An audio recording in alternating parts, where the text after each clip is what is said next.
There's no time to waste when the grapes are ripe for picking in the El Dorado wine country.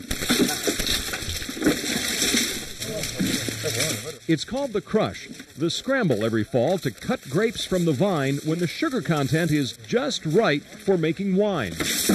Bottom line, we'll come out and taste them. If they taste good, they're probably ready. Bill Naylor manages the vineyards for a half-dozen wineries in the Sierra foothills. Some years are better than others, but this is the best he's seen. I think this is probably the best year in grape quality straight across the board for all varieties and all locations up here. I've never seen fruit quite this good everywhere. At Single Leaf Winery, the crush means long days and hard work for Scott Miller and his wife Pam. And they're the owners. When you tell people that you own a winery, they're immediately intrigued. And if they see this end of it, you'd say, why? Because, it's just 20 hours a day this time of year. The owner up to his elbows in day-old Cabernet. You won't see that in Napa Valley. Wineries in the foothills are smaller with a more personal flavor.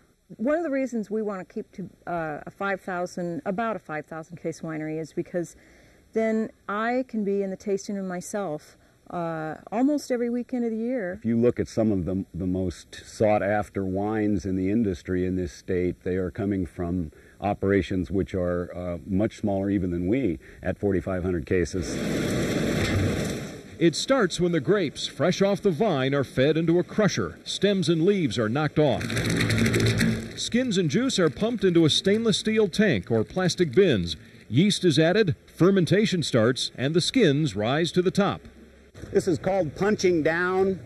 You've got to keep them mixed. In addition to that, you get much better color in your wine by keeping as many of these skins in contact with the juice as you can.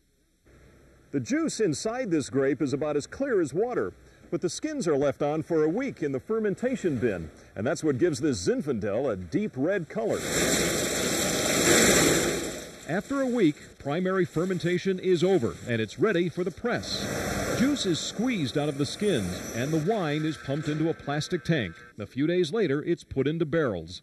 There's work to be done even when the wine is just aging in these oak barrels. The sediment settles to the bottom, so about once every 3 months, all of that wine has to be pumped into these big tanks. The barrels are then cleaned out, and all of the wine is pumped back in.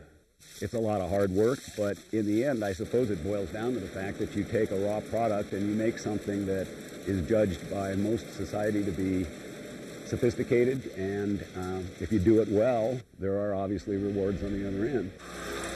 When this wine is bottled, sold, and poured 2 years from now, 99 will be remembered as a very good year. In El Dorado County, Dale Shornack, News 10.